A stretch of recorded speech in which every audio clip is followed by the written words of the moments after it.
Welcome back to the Physics of Faith podcast. I'm Tommy. And I'm Tim. And we are into a new book. And if you're obviously a regular listener, you're saying, wait a minute, why is Tommy doing the introduction and not Tim? And so we're kind of mixing it up a little bit this kind of go around. There's also been all that feedback about how people like you more than me. So is that? No. Yeah. Well, see, they see you're on every week, though. And I'm right. on here, so, you know. They get burnt out on Tim. Yeah. That's no, but yeah, so obviously, just as a reminder, obviously when Tim and I are together, we kind of go through a certain different books of the Bible and kind of try to go verse by verse through that. And so obviously we've been doing that for several years now. And I think last time when we started Titus, we mentioned that we're kind of taking a new direction a little bit in our next book or whatever. And so what we decided to do is, instead of just going. Because we did a lot of New Testament books, and then we did Daniel, and then we went back to the New Testament briefly. So I was like, well, what do we do next? And so I kind of was just thinking and praying about this, and I was like, well, instead of maybe for our next one, instead of just another one of Paul's letters or another full book, why don't we take a certain character, a certain person from the Bible, and kind of go through their life, And obviously you like that idea, so So obviously, I think that's kind of where we started on this. So instead of a singular book, we're actually going to go through the life of a certain individual, and we might do this for a couple other folks. But I figure a good place to start was with the life of David. There's other than Jesus, there's not many people mentioned more in the Bible than David. I think he's mentioned even in the Old Testament and the New Testament. I think more than even like Moses and Noah and a lot of the other Old Testament folks. So I figure he's a great place to start. Obviously, he's Jesus comes from the line of David, and there's a lot of things about David's life that were obviously very great, but just like everybody in the Bible, he was a man after God's own heart, but he was also imperfect, and he messed up just like everybody else did. Yeah, absolutely. He's definitely a man, but one of the things we see in Scripture is this templating, essentially, of Jesus and God showing us like what the Messiah is going to look like. Right. And you see these different elements of it with all of these different figures, and David is one of those folks that, like when they would talk about the Messiah, the idea was a David figure, right? Somebody who would be like David, who would live like David lived, who would lead like David led, or as the song said, dance like David danced, know. But looking at the life of David really gets us a great idea of what it means to live in pursuit of God. Yeah, like he does this better than most in the Scripture. And also gives us a picture of what Jesus was doing in the New Testament as well. Right.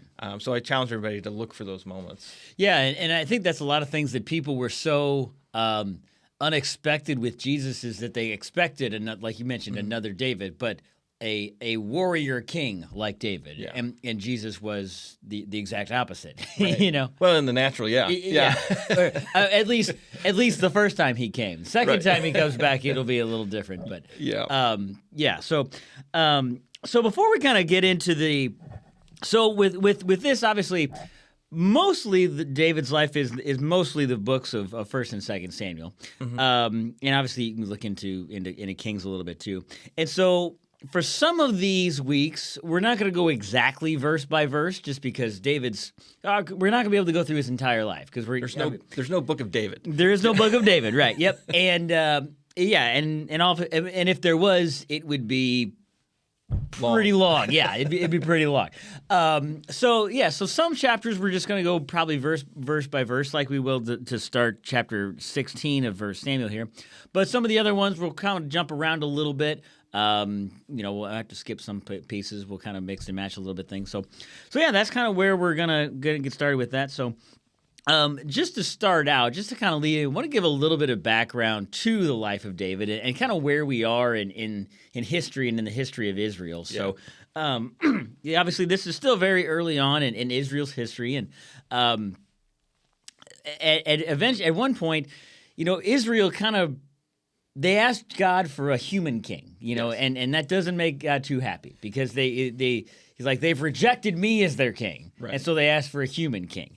And so there's this prophet named Samuel who was a prophet of Israel, and so he was kind of he wasn't the king, but he was one of the leaders at the time, and he says, all right, I'll give you a king. Now you're not gonna like it, it's not gonna be great, but I'll if you want one that bad, I'll give you. So yeah, I know we're not talking about Samuel's life here, but one of the things that I find interesting about this dynamic of them wanting Saul over Samuel or in addition to Samuel. Yeah. Samuel has these sons, and like up until this point, Israel is kind of ruled by judges and prophets, right? Mm-hmm. And it's people who God appoints at specific times. Yeah. And they were looking at Samuel's sons and saying, these guys aren't it. Yeah. Right. And they're corrupt. Right. Yeah. And the priesthood looks corrupt. Right. And so when you think about like their reasoning, some of their reasoning for why they wanted a king, they also said everybody else has a king. Right. Right. So in that reasoning, they're off base. They want a king because they want to be like all of the nations that God said don't be like. Right. Right. But they're kind of on point when it comes to the people who are supposed to be the holy ones, the people who are supposed to be the set apart tribe of priests. Yeah. They don't seem to be doing God's best. Right. Right. And so there's some fair criticism there, but at the same time, God's like, yeah, that's not what I set up. That's not right. That's not what I wanted us to do. So I think it's just an interesting aside. And I'm sure you were about to talk about this too, though. When we get introduced to Saul, who becomes the first king, right? Saul is like the quintessential dude. Yeah, stands head and shoulders above everybody else. Yep. He looks like a king. He can play the part of a king and has some humble qualities about him as well at the time. So you're exactly right. He was, I mean, he's what you would thought a king and a leader would be. He looked the part. He was a good looking guy. He was strong. He was tall. He was handsome. He was all of these leadership qualities that you want. Mm-hmm. And so he did some things well, and he did some things not so well. And so basically later on, as we get to the end of Saul's reign, basically God calls him, it's like, all right, go out and I want you to completely take out the Amalekites. Yeah. Just destroy everything. I mean, and this is one of those parts of the Bible that isn't so pretty. Yeah. But it's like, just go in and destroy them all. Take everyone and everything. Leave nothing alive, And so they go in and they do that, but they don't quite do everything what God says. So they capture the king. They don't kill him. King Agag was his name. Yeah. So they capture him and don't kill him and bring him back. And they also bring back some livestock. Mm-hmm. And so Samuel goes to see Saul, and because Saul was a prophet, and so he was one that shared this with him, and Saul's like, wait a minute, why am I hearing cattle? Why am I hearing these animals? And David and Saul's like, well, we wanted to keep some for a sacrifice, which isn't really exactly why. It sounds good. And he's also like, and it was the people. Right. The people wanted me to do this. Yeah. Right. Yeah. And so, something I want to point out about that too. Yeah. When he says that to Samuel, he says, so that we can sacrifice to your God. Right. Saul very much, when he talks about God, talks about him the way Nebuchadnezzar talks about God. Yeah. Talks about him the way Darius talks about God, as if he is the God of someone else. Right. Not somebody that he personally serves. Yeah. Yeah. No, that's a great point. So Samuel is angered by this, and basically long story short, basically Samuel is the one that ends up killing Agag, the king. They captured him. He's like, all right, you knew this was wrong. I'll have to take care of it. Shrink. Yeah. Done. It was very brutal too. But yes. Yeah. Again, part of the Bible that isn't so pretty, but it's. But it's such an interesting story, and this is where like the Bible has some really interesting things. When he calls Agag forth, Agag is almost like jovial. Yeah. Like, yeah, they didn't kill me. Look at me go. And he was like, not so fast. Yeah. And it gets a little brutal. Yeah. So, so basically, Samuel is distressed by this, and he's upset by that. So he does that, and we read at the end of chapter 15 that he does this, and then he leaves, and he actually they talk about how Samuel would never see Saul again. You'd ever never at this point he would never come in contact or see him again.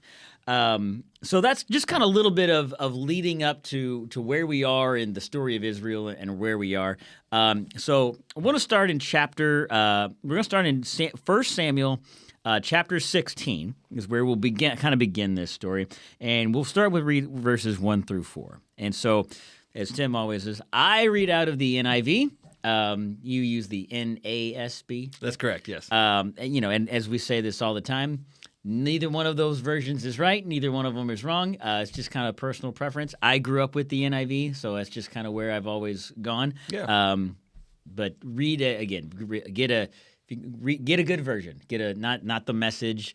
Don't read the Message because that's not the translation. It's literally the Message. If you're new to Bible, maybe don't get the King James because it's a little harder to understand. Get a version that's true, but also easy for you to read and understand. Absolutely. Yeah. Just some words of encouragement there. Don't try to get something that makes it too easy for you, and don't be afraid of something that feels too hard. Yeah. Try to go for what's true. Exactly. So stay away from paraphrase. Yep, for sure. So chapter 16, verses 1 through 4. The Lord said to Samuel, "How long will you mourn for Saul, since I have rejected him as king over Israel? Fill your horn with oil and be on your way. I am sending you to Jesse of Bethlehem. I have chosen one of his sons to be king." But Samuel said, "How can I go? If Saul hears about it, he will kill me." The Lord said, "Take a heifer with you and say, 'I have come to sacrifice to the Lord.' Invite Jesse to the sacrifice, and I will show you what to do. You are to anoint for me the one I indicate." Samuel did what the Lord said. When he arrived at Bethlehem, the elders of the town trembled when they met him. They asked, "Do you come in peace?" All right, so as we mentioned, Samuel was he's a prophet, and at this point he just killed Agag, and and so he was distraught over the God what Saul has done, and now that because he was the one that originally had anointed Saul as well. Yes. And so he was distraught that like, oh man, now we got to do this all over again. God is rejecting this man. Yeah. And so obviously God gives him instructions like, all right, I'm going to appoint a new king. Saul's done. I'm going to appoint somebody new. And it's interesting because normally when we read about something like this, like God tells somebody to do something and they were fearful or they're trembled, it's not really a good thing. And like you think about the way that like when God appeared to or like the angels appeared to like Mary or to Joseph or to John the Baptist's parents, it's like, hey, you doubted me. Don't be like that, But sure. and here, it's not that he doubts him, but he's like, okay, but isn't Saul going to be pretty mad at that? And I'm going to get hurt. And yeah, God was like, don't worry about that. Yeah, I almost get the impression that he's kind of depressed about this whole thing and upset. I think there's an element of Samuel worked really hard with Saul. Yeah. Right? He tried his best to get Saul where he needed to be. And it's interesting because, as you said, Samuel anointed Saul, but Samuel was the one who told the people, hey, God told you don't need a king. Yeah. Right? So Samuel knew from the beginning this was a bad idea. Yeah. Right? So when they get to this point and Saul is just not doing it and God's like, I'm done, I almost wonder if his frustration, his anger, or his disappointment or almost depression, right? Yeah. It says he's grieving, he's mourning, right? Yeah. And God's like, how long are you going to do that? Right. Like, we have work to do, right? I almost wonder if it's over how this is going to impact the people of God. Right. How is this going to impact the country? How is this going to impact the nation? Because we've had this king. He's our first king, and God's already done with him. Yeah. Yeah. Yeah, for sure. Well, yeah, and so at the end here in verse 4, Samuel shows up, and the elders of the town they're trembling, and they say, do you come in peace? Because they know he was the one that just killed the king that they captured. Yeah. And, he was a prophet. So he was the one that always had the news, good or bad, you know. And so they're like, all right, what's this guy got to say now? Right, yeah. It's kind of like you never want to meet your boss's boss. Right. Yeah, exactly. So that's verses 1 through 4. So pick it up. We could do verse 5 through 13. So a little bit longer here. So verse 5. Samuel replied, "Yes, in peace. I have come to sacrifice to the Lord.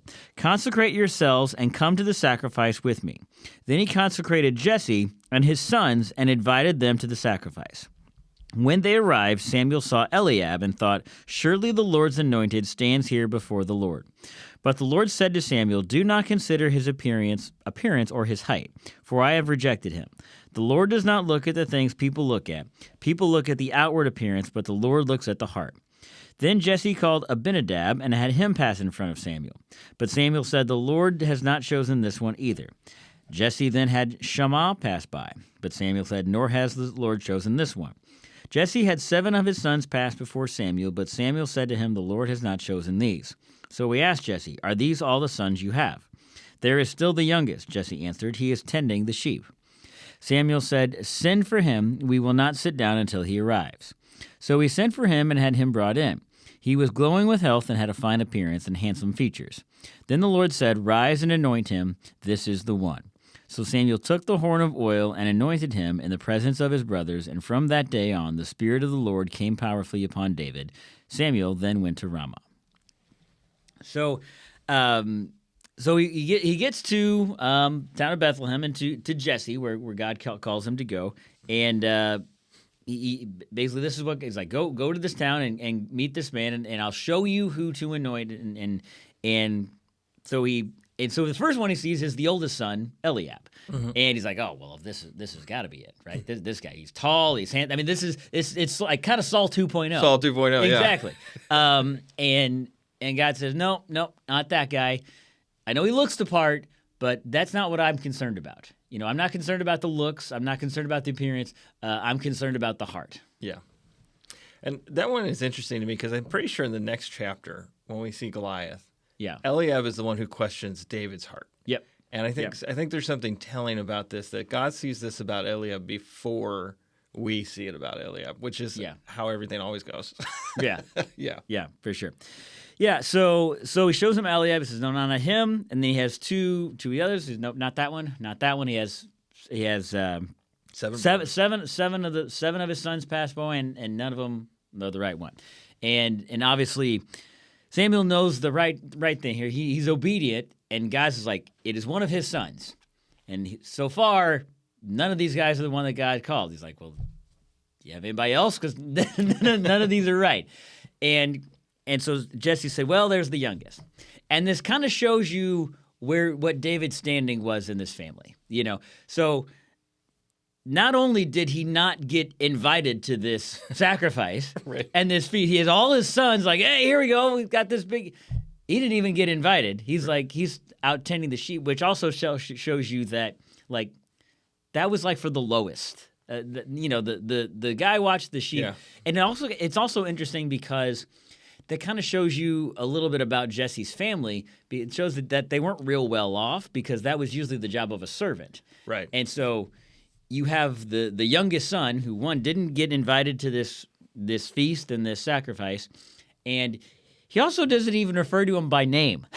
He's just like, there's the youngest, Right.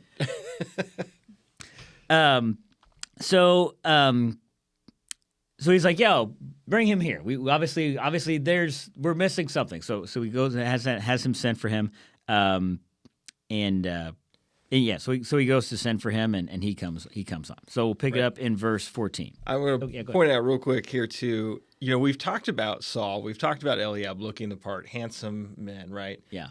David's not ugly, right? Yeah. And we're going to see some descriptions of him as we go on. Oftentimes we use the stuff about Saul. We're going to talk about there's the people that look the part, and there are the people that are the part. Yeah. Don't judge somebody by their looks either way. Yeah. Don't look at somebody and say they look the part, so they are the part. Right. Also, don't look at somebody and say they don't look the part, so they aren't the part. Right. Right. Based on their looks, they're probably haughty or full of themselves. Right. Right. That's not always the case. We find out David's a strong, handsome young man. You Yeah. know, the only thing that David really has going against him is his age. Right. Yeah. Yeah. Yeah, for sure. So he anoints him with the oil. Yeah. And there's not a whole big to do about that. Like they probably don't really know what's going on there. Like he just sends for them, and really only Samuel really understands what's happening here. Like the brothers don't really know, that Jesse doesn't know, even David doesn't really know why he's being anointed, and he doesn't like that. You are thou will be, like he doesn't mention that. It's just like go and anoint him. Yeah. And because this is basically God preparing David for something that he doesn't even know is coming, basically. Right. Yeah, absolutely. And yeah, you mentioned we don't know exactly how old he was, but we assume somewhere probably between the ages of 10 and 15. Which, I mean, my son is 10, your son is 14? 15. 15, yeah. So I mean, this is easy for us to understand. Like that's. It's a little troubling. Like, oh yeah, he's the next king of Israel. Yeah, that's young kid. Yeah. Okay, so sorry about that. I just got lost in my notes. Okay, so David's been anointed. Verse 14. Now the Spirit of the Lord had departed from Saul, and an evil spirit from the Lord tormented him. Saul's attendants said to him, "See, an evil spirit from God is tormenting you. Let our Lord command his servants here to search for someone who can play the lyre. He will play when the evil spirit from God comes on you, and you will feel better." So Saul said to his attendants, "Find someone who plays well and bring him to me." One of the servants, actually, let me stop there. So it's interesting that they say right as he anoints David with the oil, and the Spirit of the Lord descends on him. Yeah. And right as that happens, the Spirit of the Lord leaves Saul. Mm-hmm. You know, this is kind of God saying, like, all right, you're done. It's on to you now. So, yeah, the mantle has been moved from one person to the other. And then Saul, this is interesting. I would love to someday dive a little deeper into some different writings about this, but the Spirit of the Lord left Saul, an evil spirit from the Lord, and began to terrify him. And there's a wonder there for me, and I'm sure for some of our listeners and some other people who have read this. What does that mean exactly? Like, is this a demon? Is this an angel? Is he just turned over? Right. You know, and the enemy is allowed to torment him the way like Job was tormented, or is this God is punishing Saul in the moment? And that's something that someday I want to go a little bit deeper with. Yeah. Yeah. Well, and I think that it's, one thing that we can look at is verse 14 says, "The Spirit of the Lord departed him." And then in verse 15 says, "An evil spirit from God." So, the way that some of the things that I've read and the way that I look at it, it's like, it wasn't that God sent an evil spirit. It was like, okay, God stepped back. He took his spirit off of David or of Saul, and basically allowed the evil spirit. He allowed the enemy. It allowed the devil to have an influence over Saul. It's kind of like in the book of, this is obviously isn't something that we've gone through, but in Job, you look at like, oh, God takes all this stuff, and God, like, well, no, God didn't do any of that. Right. God allowed it to be happen, and the devil is the one that did it. I think we can also look at the Pharaoh, from Genesis, where we talk about, they say, oh, well, God hardened Pharaoh's heart. Yeah. It's like, well, Pharaoh hardened his own heart multiple times before God just let him live in that hardness, right? Like there's like an element here of God's not just willy-nilly making decisions for people. Right. Or, so it's an interesting discussion. Yeah. Yeah. Well, and you also look at like, so God anointed Saul, and the Spirit had been on Saul. And yet, despite that the Spirit had been on Saul, he still made bad decisions. Mm-hmm. He still chose to disobey God all of this time. And, even after that, the Spirit left Saul. But again, he still was making his own decisions. And he still, as we will see later on here, still really rebels and has his own heart is evil and follows his own heart. It almost amplifies what's in him. Yeah, for sure. So Saul is troubled here, and what's interesting is that he's got this evil spirit, and it's Saul's attendants that pointed out to him. Saul isn't the one that says, go find somebody to play the lyre for me. It was his attendants. He says, look, there is an evil spirit is tormenting you. Let us go find someone to soothe you, to someone musical to play the lyre. And that just shows like where Saul was. Like he didn't even realize where that the spirit had left him, and that he was troubled by these evil spirits at the time. Yeah. And so, we'll jump to that in here in a minute. So in verse 8, so we'll pick it up in verse 18. We'll finish out the chapter here. One of the servants answered, I have seen a son of Jesse of Bethlehem who knows how to play the lyre. He is a brave man and a warrior. He speaks well and is a fine-looking man, and the Lord is with him. Then Saul sent messengers to Jesse and said, send me your son David, who is with the sheep. So Jesus took a donkey loaded with bread, a skin of wine, and a young goat, and sent them with his son David to Saul. David came to Saul and entered his service. Saul liked him very much, and David became one of his armor-bearers. Then Saul sent word to Jesse, saying, allow David to remain in my service, for I am pleased with him. Whenever the Spirit from God came on Saul, David would take up his lyre and play. Then relief would come to Saul. He would feel better, and the evil spirit would leave him. Mm-hmm. So, this is our second introduction kind of to David. The first, obviously, introduction is he's out tending the sheep. Second is like, okay, go find somebody who plays the lyre. David was a multi-talented guy. Yeah, he was a shepherd. He has a man after God's own heart. He was musical. He was musically talented. He was a warrior. There was a lot of things that David had going for him. Absolutely. Skilled in speech, valiant, like all of these things. This is the quintessential hero. Yeah. He's a poor guy from Bethlehem, so you'd assume he's not educated yet. Yeah. The king is even charmed by him to a degree. Like, the king enjoys his presence. Yeah. Because of all of these qualities. Yeah, and it's funny that you say he was out with this. We'll go back a little bit. Samuel comes to anoint him, and then Saul needs him. He's back out with the sheep. So obviously they didn't quite get the anointing right. They didn't like right. All right, now go back to the sheep. Obviously, clearly they did. Work still needs to get done. Yeah. Yeah, they didn't really know what that meant. Even if they did, and I think you're right. I don't think they did. But what are you supposed to do with that? Right. Oh, we anointed him the king of Israel. Are we supposed to go start a parade and get everybody to come follow him? No, like David, God knows now that he needs to put David in a position to be seen, to be followed, and to be viewed as the next leader of this country. Well, yeah, and this is a big like a shift and a change in David's life, because remember he's the youngest from this family that's not real well off, and now he is literally in the king's service. Yeah, this is like going from being a plumber or something in a tiny little town in New Mexico, and going from that to being a servant in the White House. I mean, that's the shift here. Is this a Joe the Plumber reference? maybe it is. Well, and not to discount plumbers. Plumbers obviously are very important. Very very much needed, and modern day heroes. Thank you very much for your service. For sure.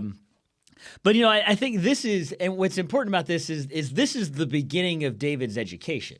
Because David, he was a shepherd and he was a warrior. I mean, as we'll see later on, he fought. He protected sheep, so he fought lions and bears and all of these things that would come into. So he was a protector and a warrior, but he wasn't a leader. He wasn't a king by any means. And so this is God saying, okay, I'm going to make you the king of Israel. You need to have some education. And so this is like the beginning of his, even though David probably doesn't realize this is the beginning of his education and his training to be the future king of Israel. Yeah, absolutely. And this is also this shows how much that Saul really did like him, because he makes him his armor bearer. Yeah. Which was that's kind of we don't, that's not obviously a term we use now, but really in that day it was kind of like his right hand man. It was like that's the guy that armor was heavy, and we'll see here in the story of David and Goliath, there is literally a person that is a shield bearer that literally protects the person. And so to serve as his armor bearer, I mean, that's a high position for just a lowly 10, 15-year-old shepherd boy from a poor family. Absolutely. I personally also love in this story here just the emphasis on him playing music. Yeah. And the impact that has spiritually. Right. Yeah. I think there's something to be said in our culture. We all love music. Everybody's like all about music, but music has so many different ways of impacting you. Yeah. And how it affects your spirit, your mood, your attitude. I think this all goes back to the way God designed us, the way the world works. And when an anointed person is playing in honor of God, yeah, powerful spiritual things can happen, right. And we can find peace there. And so while I don't want to get my theology necessarily from modern worship songs, right, there is a joy as well as sometimes a good conviction that comes with good worship and singing unto the Lord and playing your instruments unto the Lord. Yeah, no, I think you're absolutely right there. And because I think that, yeah, while the lyrics in music are, usually come from or written by people, and so, but music itself, because it doesn't say that David sang to him. I mean, I guess he may have, but really just, so he played the lyre. So lyre was kind of the oldie version of like a guitar. It's like a harp or a lyre. It was kind of the not a big harp that you would see an orchestra person playing, but just a kind of a smaller thing with strings that you would pluck and thing. And so kind of that times version of a guitar. Yeah. And so he went and he played his harp, her lyre, his guitar, as we would say in modern terms, and just that calmed Saul's spirit, and that shows you that yes, music is from God, yes. and music, God created music, and I know you play the bass, I play the saxophone growing up, and so there's when you learn about music, there are a lot of things that are really, it's really amazing how so many things in music fit together. Things like scales and sharps and flats and how they all just perfectly fit together. And again, it's one of those things that this is only can be worked this way because it's designed by God. Yeah. If you really study music and you study again the scales and different keys and all that and how it all just works and fits together, it's one of the things that can only be that way because it's created by God. And so this just shows that the power of music, the importance of music, and not even necessarily worship. Worship is powerful, and we're called to worship, but that's not really what's going on here. Not really. No, it's just like Saul is troubled. Like, have somebody play for me, and even the attendants knew before. It's like, hey, here's an idea. Let's have you play. Let's play some music. Yeah. Find somebody that's good at that. Now, here's the thing. I would think if you're struggling, if you're feeling oppressed. Yeah, putting on Santana is not necessarily who's an excellent, or Satriani or any of these excellent instrumentalists, right? Yeah, I think it's going to be different than if you put on something by God's anointed. Sure, and I think that's the thing that stands out with David here. Yeah, because the music is going to be shaped by the person, right, and who they serve. Yeah, right. David serves the king. He serves the King of Kings, right? Yeah. These other guys I mentioned, not necessarily. I mean, listen, smooth always puts me in a good mood. Yeah. No matter how bad. So, well, that's a good point. Yeah. Well, So, I mean, and I don't know if you've ever heard the story, but a